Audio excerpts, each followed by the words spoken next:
população de pouco mais de 2.600.000 habitantes, Salvador tem uma frota de quase 800.000 veículos, uma média de um automóvel para cada 3 pessoas.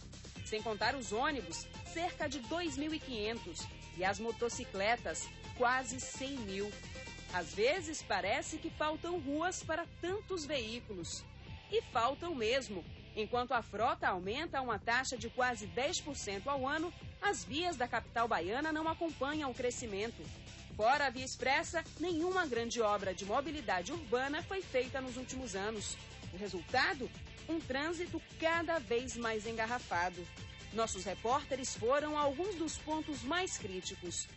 São 10h40 da manhã, estamos aqui no bairro de Pau da Lima, na rua Jaime Vieira Lima, que dá acesso à Paralela. Segundo os motoristas e os moradores da região, todos os dias o trânsito fica desta forma, intenso e muito congestionado. Quase todo dia está assim, é horrível, é péssimo isso aqui. Muito complicado, vai chegar um tempo que não vai poder trabalhar na entrega aqui mais não. Porque é difícil, o mercado aqui tem que parar lá embaixo para trazer mercadoria. De segunda a segunda. Aqui esse aqui tá pouco, tem pior. Estamos no cruzamento da Avenida Anita Garibaldi com a Avenida Vasco da Gama. É meio-dia e aqui se torna um dos gargalos do trânsito na capital baiana por ligar 3 regiões de grande fluxo de carros. O centro da cidade, Brotas, a região da rodoviária e, por último, o Rio Vermelho e a Orla. Por aqui passam cerca de 32.000 carros por dia. Nos momentos de pico chegam a passar 3.000 veículos por hora. A situação ficou mais delicada com as obras do canal da Avenida Vasco da Gama, que reduziu o número de faixas e acabou trazendo consequências para esse cruzamento. Aumentou o engarrafamento.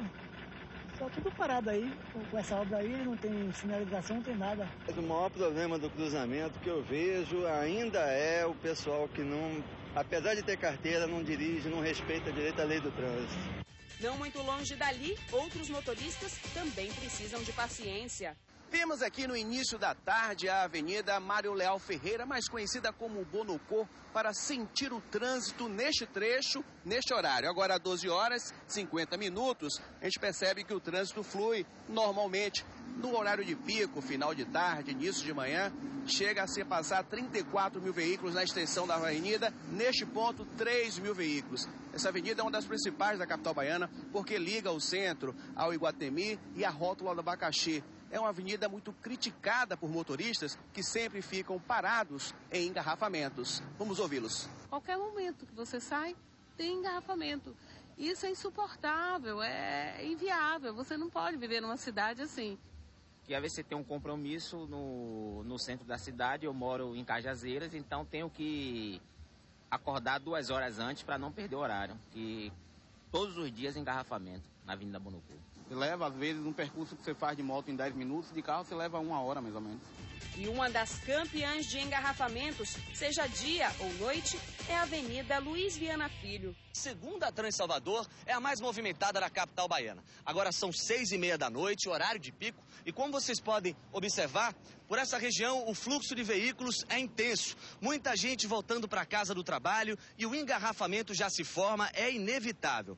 São carros e ônibus em todas as pistas. Por aqui passam diariamente cerca de 130.000 veículos nos 2 sentidos. Para os motoristas, o congestionamento irrita. E é um verdadeiro teste de paciência. Ninguém aguenta não, é o dia todo isso aqui, velho. A gente tem que ter muita paciência para enfrentar um tráfego desse. Mas a culpa pelos congestionamentos não é apenas da grande quantidade de veículos. Segundo este especialista, a falta de educação e o desrespeito às leis de trânsito também colaboram com a lentidão nas vias. Tem um acidente, todos os condutores que passam pelo acidente diminuem para olhar.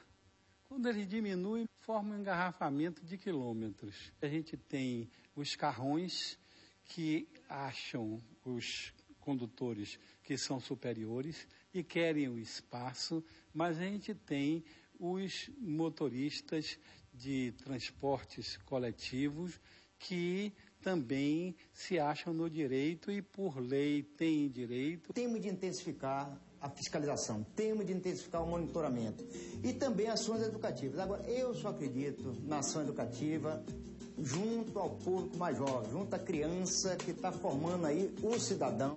E enquanto o tempo no trânsito aumenta, a paciência vai diminuindo. E as consequências podem ser mais graves que um simples atraso a um compromisso. A verdade é que o trânsito é um dos principais motivos de estresse nas grandes cidades, o que, por sua vez, pode provocar desde transtornos psicológicos até manifestações físicas mais sérias, como úlceras e infartos. A ansiedade gerada pelo trânsito é também um dos fatores que levam aos acidentes. A pessoa estressada, muito ansiosa nesse momento, ela não tem muito controle sobre os seus comportamentos. Então, as atitudes, as decisões tomadas no trânsito nesse momento, elas são impensadas ou irracionais. Ela pode avançar um sinal, ela pode não enxergar de repente o motorista que está de um lado ou de outro. E a decisão ela tomada de forma inadequada nesse momento, motivada pelo estresse, pode trazer de fato um acidente de forma grave. Um nível alto de estresse, aliado a uma arma de fogo ali à mão, também podem fazer com que discussões no trânsito acabem em tragédia. Foi o que aconteceu com Romildo Teixeira, de 29 anos. Uma brincadeira com um motorista preso num congestionamento acabou custando a vida dele. Um elemento num Palio, que estava se encontrava aqui no engarrafamento na rua do Bambuí, estava buzinando insistidamente. O cidadão de nome Romildo, que estava trabalhando em sua barbearia, perguntou para ele se ele queria vender a buzina. E foi motivo de que gerou uma pequena confusão, uma discussão entre os dois. Posteriormente, o elemento do Palio se deslocou do local, retornando 30 minutos depois com a arma e efetuou um tiro em seu rosto. Algumas pessoas elas costumam carregar armas, contratar segurança, blindar os carros, andar sempre acompanhada. E muitas vezes esses pensamentos eles são desprovidos de uma reflexão real na necessidade daquele momento. Então, algumas pessoas ela têm essa falsa ilusão de que quanto mais protegida ela tiver, ou utilizar alguns recursos para fugir desse estresse, ou se prevenir em relação a alguma situação de emergência voltada à questão da segurança, elas têm a percepção de que aquilo ali vai ajudar naquele momento. Para tentar diminuir o estresse, uma sugestão é tentar sair mais cedo de casa ou do trabalho. No geral, ela entender de que todos ali têm a mesma urgência, então de que não adianta você tentar imaginar que seu carro é mais veloz do que o outro, de que a sua pressa, a sua necessidade, ela é muito mais urgente do que da outra pessoa. Então, evitar buzinas, evitar xingamentos, que isso acaba nunca ajudando, só contribuindo para que coisas mais desagradáveis venham acontecer. Algumas medidas simples poderiam melhorar o tráfego de veículos. Nós temos os motociclistas que deveriam ter uma faixa exclusiva para eles, assim como os ciclistas, os órgãos construtores da via deveriam fazer as ciclofaixas e as ciclovias, eliminar o máximo que pudéssemos dos semáforos, sinaleiras. Por quê? Porque toda vez que uma sinaleira fecha, trava o trânsito. O ideal seria pedestre atravessa na faixa em cima do asfalto.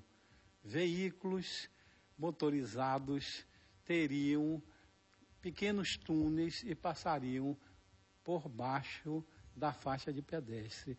Um bom transporte de massa também poderia colaborar com a fluidez no trânsito. Tem de trazer o metrô até Lauro de Freitas, do Abacaxi até Lauro de Freitas, porque se levar até o aeroporto, não há condição de número de passageiros para esse metrô funcionar. Para isso, há necessidade que o governo do estado e o governo federal pensem na mobilidade, não só para a Copa do Mundo, mas para a qualidade de vida dos cidadãos das capitais brasileiras.